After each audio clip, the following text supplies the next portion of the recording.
আমরা রুম থেকে বেরিয়ে পড়লাম আর যাব আবার হংকং মার্কেটে। আরও কিছু শপিং করার আছে, কালকে কমপ্লিট হয়নি।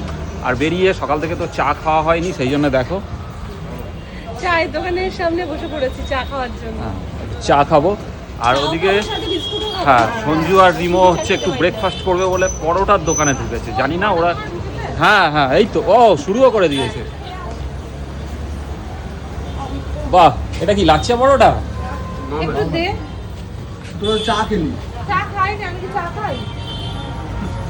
কি কি নিয়েছিস? পরোটা, ডিমের কারি আচ্ছা নিয়েছে। ডিমের কারি, আর ওটা কি বোধহয় চানা মশলা। হ্যাঁ, বাহ, একটু ডিম দে।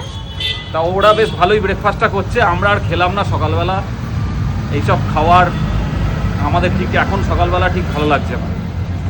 তোরা খাচ্ছিস দেখিস আবার অ্যাসিড না হয়ে যায়। তা চলো, আমাদের চাটাই এখন ঠিক আছে, কারণ অনেকটা বেলা হয়ে গেছে, এরপর আবার লাঞ্চ করতে হবে। আমরা চাই খাই বলো, ওরা লাচ্চা পরোটা খাচ্ছে, তাই ডিমের কারি খাচ্ছে, আর চানা মশলা নিয়েছে।